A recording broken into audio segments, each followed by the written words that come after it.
你刷到一部宝藏电影了，它是前苏联轰动一时的票房冠军，还曾获奥斯卡最佳外语片奖项。相信看完后，你也会被电影中坚韧的力量所打动。故事发生在1958年繁华的莫斯科。卡提亚是来自农村的17岁女孩，虽然只是工厂的一名普工，但机器有故障时，她却不用等工程师，自己就能维修好。因为她的梦想是考上大学，去读化学。只可惜今年高考又以2分之差落榜。和她同宿舍的室友们安慰说，反正35岁之前都可以考，她还有足够的时间。卡提亚也相信自己肯定能考上。她的室友柳德米拉也想出人头地，但她是想通过跟名流结婚的方式，因此总是很花心思护肤、打扮时髦。周末就会去各种能认识优质男性的场所，然后将这些男人都放进自己的预备男友名单。宿舍前台常常有清单里的男人打来电话，每次接电话的奶奶说了工人女子宿舍后，她为了不暴露自己住在集体宿舍，都会说宿舍什么宿舍，那是我奶奶在开玩笑。另一位室友东尼亚没有这些远大梦想，她是一名油漆工，人生规划就是找个普通人结婚过日子，所以她是3人中最快谈恋爱的，而且很快就到了见家长的阶段。因为一个人去她有点害怕，男友克里亚就提议她叫上室友们一起，把见面当成朋友们去玩。最先下车的是柳德米拉，克里亚的父母有些失望，但知道东尼亚才是未来儿媳后，立刻露出了满意的笑容。东尼亚也不害怕了，虽然有些害羞，但很快便非常自然地帮忙干起了活。未来公公带他介绍家里的菜园和植物，他还提议可以种卷心菜，4季都能收成。卡提亚也觉得这里真不错，柳德米拉则说看这里一眼就感到沮丧。Сначала будут денег копить на телевизор, потом на стиральную машину, потом холодильник купит. Все как в госплане на 20 лет вперед расписано, глухо, как в танке. 但莫斯科是个大彩票，能中头彩。他相信遍地外交官、艺术家、演员和诗人，他也不比这里的女人差，一定可以找到这些人结婚。之后的周末，东尼亚开始都跟克里亚回乡下。卡提亚去拜访了一位教授亲戚后，打算要搬出宿舍了，因为教授叔叔要去南方度假，请他照看房子。柳德米拉立刻说要跟他一起搬，因为他也想住在革命广场的高楼里。教授叔叔夫妻俩交代了让他们浇水遛狗，然后便匆忙出门了。柳德米拉获得许可留下，开心的不得了，很快便给预备男友们逐一通知新变化。第2天还打算在家里办宴会，把这些科学家、运动员、摄影师、诗人们都请来。他让卡提亚跟他配合扮演教授夫妇的女儿，还给了自己一个精神病学的医学生身份。卡提亚觉得他们肯定会发现真相。柳德米拉说自己已经想好了，到时候就说自己和父亲大吵一架，然后搬去跟对方住，每天去上班，假装自己去上学。1年以后怀孕了就做家庭主妇，哪怕对方发现也已经太迟了。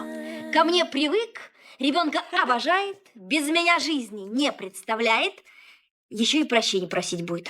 最终在柳德米拉的劝说下，卡提亚同意跟他假扮成了教授的2个女儿。被邀请过来的男士们汇聚一堂，冰球运动员古林内敛自律，和大家一起举杯后也因为运动没有喝酒。坐在卡提亚旁边的鲁道夫是电视台摄影师，他健谈又风度翩翩，让卡提亚不禁心生好感。之后鲁道夫以职位便利，成功让卡提亚坐到了演播厅里，可以近距离观看到明星的表演。他对准他的镜头还让他上了一次电视，更是将懵懂少女的心撩拨的荡漾。柳德米拉看到电视里的好友，十分为他高兴。他与运动员古林互生好感，虽然约会感觉良好，但有进一步发展时他都坚守了底线。上完电视回到家，卡提亚脸上却没有喜色，还说明天鲁道夫来的时候他要坦白一切，因为今天鲁道夫带他去见他妈妈。虽然对方很热情，但仅仅是因为听说他爸爸是教授，为了身份不暴露，他不仅要假装自己去过大城市度假，对于刀叉的使用也得假装熟练，但他不想一直撒谎。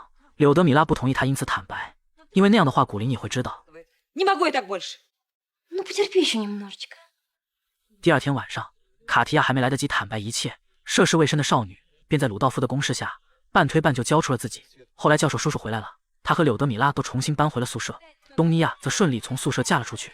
晚宴的时候，卡提亚连吃了2根酸黄瓜，柳德米拉察觉不对后一问，才知道她已经怀孕了。А он знает. Лен, да чего не скажешь-то? А про остальное как скажу? 柳德米拉说那就让鲁道夫尽快娶她，然后再说真相。东尼亚也说如果爱她就会原谅她的，但卡提亚觉得组建家庭不能从谎言开始。没想到很快电视台来工厂采访，因为卡提亚作为操作工被录用，却凭能力成为工厂唯一一位女技工，被厂长选中上镜接受采访。结果负责拍摄的摄影师就是鲁道夫，所有谎言在这一刻都被揭穿。鲁道夫在得知卡提亚怀孕的事情后，尽管他只是希望她帮忙问问他妈妈能不能找到合适的医院放弃小孩，因为月份太大他已经找不到愿意做的医生，鲁道夫却都直接拒绝了，还怪他之前没有小心。鲁道夫残忍地抛弃了他。他的妈妈后来还找到宿舍羞辱了一番卡提亚，并将这期间一直瞒着卡提亚打电话，要求他们家对此负责的柳德米拉骂了一顿，然后拿了一点钱打发卡提亚。卡提亚拒绝了，柳德米拉对此十分自责，尤其是他跟古林也坦白后，古林却松了一口气说原本还担心教授不会让女儿嫁给他，并当即便跟柳德米拉领了证。Кать, ты прости меня. Да я, дура, тебя с толку сбила. Я сама во всем виновата, сама и отвечать буду。最终，卡提亚把孩子生了下来。东尼亚支配丈夫去接孩子，出院时在护士面前假装孩子是有父亲的，并让卡提亚和孩子一起住到他们乡下房子。卡提亚给女儿起名德拉，有一群朋友陪在旁边为她的出生庆贺，这冲淡了艰辛生活的开头。古林也在这天迫切喝了一杯酒。之后的日子，卡提亚在挂满尿布的房间里，凌晨时分仍伏在案前学习。这种2点睡5点起的日子，再怎么坚强的心也有忍不住痛哭的时刻。但好在这一切努力都没有白费。16年后，卡提亚的生活发生了翻天覆地的变化。他通过学习成为了一名化学专家，后还升任为大联合工厂的厂长，底下管理着3000多人。女儿德拉也出落得亭亭玉立，她住在属于自己的公寓里，出门上班也开自己的小汽车。东尼亚生了3个儿子，每天张罗一家的早餐后，便跟丈夫一起出门去工地上班，生活简单平淡，但也自给自足。柳德米拉7年前就和古林离婚了，只因为他破戒后实在太多人找他喝酒了，导致他因酗酒而丢了工作，那些请他喝酒的人也没了。柳德米拉带他去看医生，哀求他戒酒，用尽办法，最后无法扭转一切才离了婚。可离婚后他也还是喝，成天为几卢布来找柳德米拉借。柳德米拉现在在干洗店上班，仍然没有放弃物色名贵，只可惜他看上的将军通常旁边早有夫人，似乎3人中卡提亚是过得最好的，但他其实内心情感无处寄托，仍然渴望自己的爱情。只是当时的莫斯科男女比例失衡，平均一个男人能分到5个女人，而且这些女人都聪明又美丽。虽然失落的时候有能力给自己买花了，但卡提亚内心的苦闷无处倾诉，女儿也已经有自己的世界。好在假期的时候可以去东尼亚家乡下的房子里聚餐。Замуж тебе надо. Да не в замужестве дело. В нем. Хотя с твоей должностью тебе совсем трудно будет. Если только министр какой холостой попадется. Мужики ведь не любят, когда баба выше их стоит. Да, где они, мужики-то? Повырядились все к черту. Ты посмотри, кто сейчас в театр ходит на выставки. Одни же бабы. 卡提亚觉得那些40岁的男人都变得百无聊赖，最让他讨厌的是连鞋都不擦。晚餐后，卡提亚没有留宿，而是连夜坐了火车回城里。在火车上，他看到一个男人主动帮助老妇人搬重物，原本露出了欣赏的表情，但看到他脏兮兮的鞋子，又收起了笑容。男人注意到他的视线之后，主动跟他交谈了起来。起初卡提亚对他的话并不感兴趣，但潦草的穿着没有掩盖他的睿智和坦诚。他谈吐不俗且风趣幽默，谈到了自己前一段婚姻时，卡提亚以为离婚原因他一定会说是对方不好，谁知他却说 Нет, она прекрасная женщина. Вот сейчас вышла замуж, счастлива. Значит, вы плохой человек? Да у меня практически нет недостатка. 初时比预想中要愉快。火车出站后，男人打了辆车，还主动说送卡提亚回家。隔天他下班买菜回家，男人果沙又在他家楼下等了2小时。Зачем? Повидать захотелось. Зачем? Тянет. А, уважительные причины. Хорошо, пойдем познакомлю тебя с дочерью. 果沙以为卡提亚已经有丈夫有孩子了，把东西提到他家后，确认家里没有男人，他是未婚以后，这才安心下来。Что, и ужинать будем? Угу, сейчас приготовлю.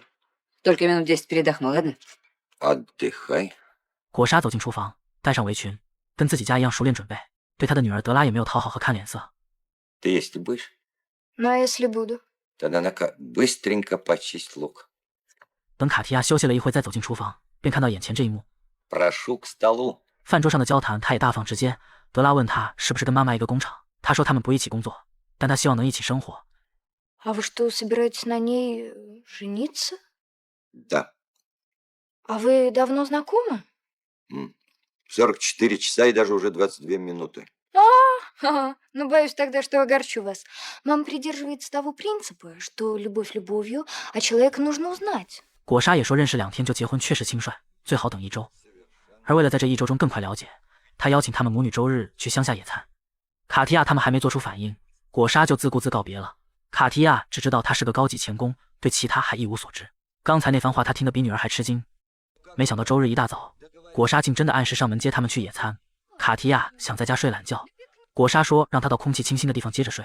然后到了野餐地，他和他的朋友们包揽了所有事情，真的让卡提亚尽管去一旁休息。在洒满温暖阳光的秋色下，卡提亚得到了一个无比心安的午觉。也在这次野餐中，从果沙的朋友们口中更加了解到了他的为人和性格。他没有不良嗜好，热爱生活，内心世界丰富，对自己的职业也有自豪感和热爱。这一切都让卡提亚对他心生好感。